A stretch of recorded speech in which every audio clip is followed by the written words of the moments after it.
Toda la novela, militar ciencia ficción novela, género novela de ciencia ficción, La guerra en el aire de H.G. Wells. Escrito en 4 meses en 1907 y serializado y publicado en 1908 en la Pall Mall revista. Resumen de la trama. Editar. Los primeros 3 capítulos de La guerra en el aire relatan detalles de la vida de Bert Smallways y su extensa familia en un lugar llamado Bunhill, un antiguo pueblo de Kent, ficticio, que se había convertido en un suburbio de Londres que se recuerda.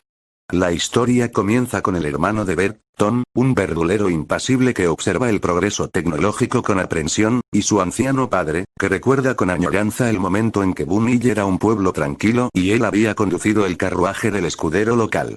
Sin embargo, la historia pronto se enfoca en Bert, que es un joven poco exitoso, no particularmente talentoso, poco impresionante, con pocas ideas sobre cosas más grandes, pero está lejos de ser poco inteligente. Él tiene un fuerte apego por una joven llamada Edna. Cuando la bancarrota amenaza un verano, él y su compañero abandonan la tienda, inventan un acto de canto, los derviches del desierto, y deciden probar fortuna en los centros turísticos ingleses. Por casualidad, su actuación inicial se ve interrumpida por un globo que aterriza en la playa delante de ellos, y que resulta contener un señor Butteridge. Butteridge es famoso por su exitosa invención de un avión de ala fija fácilmente maniobrable cuyo secreto no ha revelado y que está tratando de vender al gobierno británico o, en su defecto, a Alemania. Antes de Butteridge, nadie había logrado producir una máquina práctica más pesada que el aire, solo unos pocos dispositivos incómodos de utilidad limitada como el Glockenflieger alemán, que tuvo que ser remolcado en alto y liberado de una aeronave.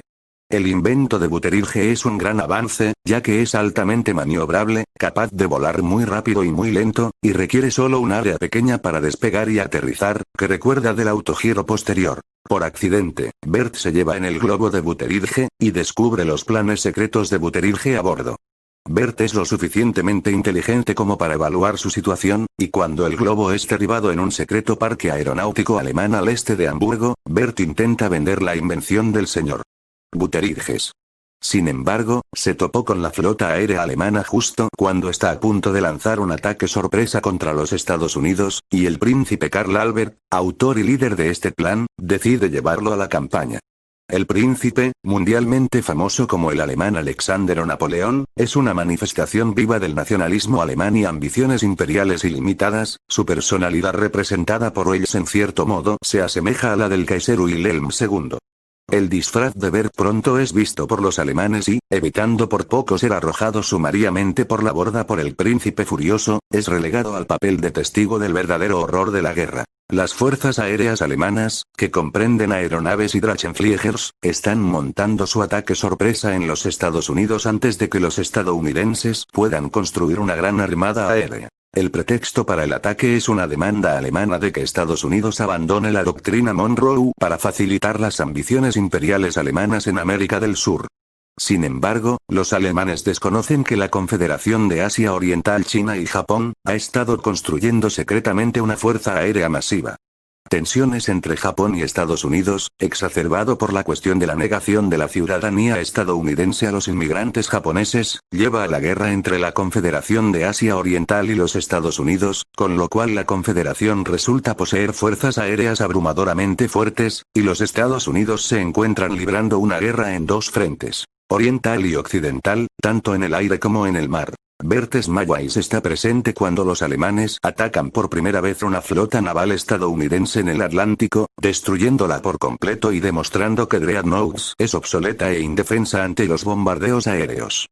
Luego, los alemanes aparecen sobre la ciudad de Nueva York, bombardean varios puntos clave y establecen que tienen la ciudad a su merced, con lo cual el alcalde, con el consentimiento de la Casa Blanca, ofrece la rendición de Nueva York. Sin embargo, el anuncio de rendición despierta la furia patriótica de la población. Las milicias locales se rebelan y logran destruir una aeronave alemana sobre Union Square usando una pieza de artillería oculta.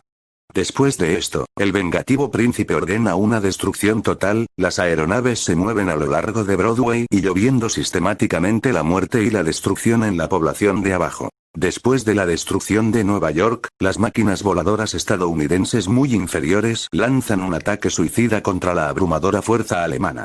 Están casi completamente borrados, pero paralizan a los alemanes.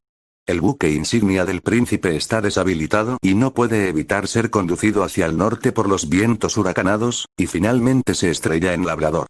Bert se convierte en un miembro oficial de la tripulación, mientras luchan por sobrevivir en el desierto helado, se hace amigo de un suboficial alemán de habla inglesa y, por un tiempo, siente una fuerte comunión con sus compañeros de tripulación. Después de una semana, son recogidos por otra aeronave alemana y llevados directamente a la refriega de una nueva batalla feroz. De acuerdo con los planes del príncipe para el ataque a los Estados Unidos, simultáneamente con la sumisión de Nueva York, otras fuerzas alemanas habían desembarcado en las cataratas del Niágara, desalojaron sumariamente a toda la población estadounidense hasta Buffalo y se pusieron a trabajar construyendo un gran aeródromo alemán en suelo americano.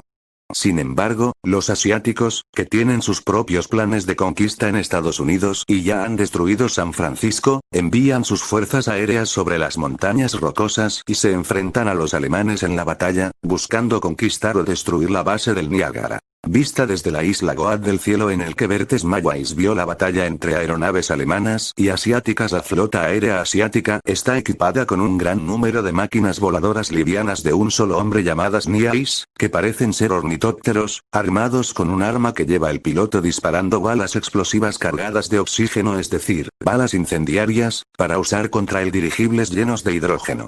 Los asiáticos demuestran ser abrumadoramente superiores, y las aeronaves alemanas son destruidas u obligadas a huir, y finalmente se rinden a los estadounidenses. Solo quedan unos pocos con el príncipe Karl Albert, quien intenta una heroica última resistencia. Bert está varado en la isla de la Cabra en medio de las cataratas del Niágara, donde encuentra a un Niais estrellado y descubre que el príncipe Karl Albert y un oficial alemán sobreviviente comparten la isla con él.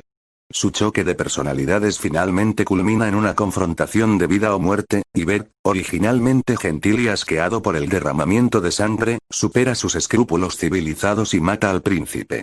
Bert se las arregla para reparar la máquina voladora asiática y escapa de la isla en ella, aterrizando por accidente cerca de Tanooda, Nueva York. Al ponerse en contacto con los estadounidenses locales, Bert se entera de que las fuerzas asiáticas han desembarcado 1 millón de hombres en la costa occidental. El conflicto germano-estadounidense original, que había desencadenado la conflagración, está casi olvidado en el conflicto masivo con las fuerzas asiáticas, un conflicto llevado a cabo con gran salvajismo, ninguno de los bandos toma prisioneros. En todo Estados Unidos, los chinos estadounidenses están siendo linchados y en algunos lugares el linchamiento se extiende también a los negros. Bert se entera de que la guerra va mal para los estadounidenses, que no pueden resistir las máquinas voladoras asiáticas superiores. Los estadounidenses lloran la pérdida de la máquina Buttigieg, que podría haber cambiado el rumbo, si su inventor no hubiera muerto repentinamente poco antes del estallido de la guerra, llevándose su secreto con él. Bert revela que los planes para la máquina voladora de Buttigieg están en su poder, por lo que un líder de la milicia local llamado Laurier lo insta a entregar los planes al presidente. Después de un viaje aventurero por el estado de Nueva York devastado por la guerra, encuentran al presidente escondido en Pinkerville-on-the-Hudson. El presidente procede a imprimir copias y distribuirlas ampliamente en todo Estados Unidos, así como a enviarlas a Europa. Sin embargo, los resultados no son los esperados. De hecho, se evita una victoria asiática decisiva, pero tampoco hay una victoria estadounidense o europea. La máquina Buttigieg es barata, fácil y rápida de construir, y no necesita grandes campos para despegar o aterrizar, lo que significa que puede ser construida y operada no solo por los gobiernos nacionales, sino también por grupos privados, milicias locales e incluso bandidos.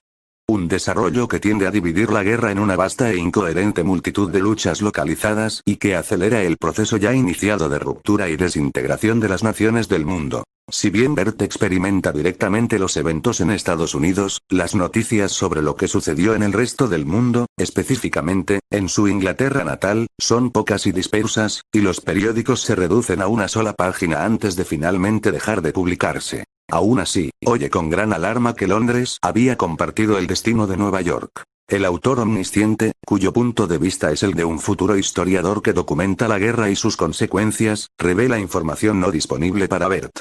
El asalto alemán a los Estados Unidos había pasado por alto a los rivales europeos de Alemania, cuyas flotas aéreas se consideraban demasiado débiles para constituir una amenaza, con la intención de dominarlos por completo una vez que los estadounidenses hubieran sido sometidos. Sin embargo, el alarmado Reino Unido, Francia, España e Italia agruparon sus recursos aéreos en una sola fuerza fuerte, pasaron por el espacio aéreo suizo después de destruir las máquinas voladoras de ese país y devastaron Hamburgo y Berlín. Los alemanes movilizaron un contraataque que destruyó Londres y París, pero luego, como en América, los enfrentados europeos se enfrentaron a un enorme ataque desde Asia. La flota asiática había atacado una fuerza aérea anglo-india combinada, capturado los aeródromos birmanos, Australia y las islas del Pacífico. Luego atacaron hacia el oeste, capturaron el Medio Oriente y Sudáfrica y comenzaron a construir aeronaves en El Cairo, Damasco y Johannesburgo. Moviéndose más hacia el norte, pronto llegaron a Armenia y luego derrotaron a las fuerzas alemanas en la batalla de los Cárpatos antes de atacar a Europa Occidental. Un colapso financiero global es causado por naciones hostiles que congelan activos y el fin del sistema de crédito. Esto se conoce como el pánico, seguido de la muerte púrpura. La guerra en el aire, el pánico y la muerte púrpura provocan dentro de 5 años un colapso total de todo el tejido de la civilización. Pero Bertes Mayuais, obsesionado con su apego amoroso, regresa a casa después de muchas aventuras para matar a un rival y ganar la mano de su amada Edna. Se casan y tienen 11 hijos. En el capítulo final se nos asegura que nuestro estado mundial actual, ordenado, científico y seguro finalmente se establece. Fin.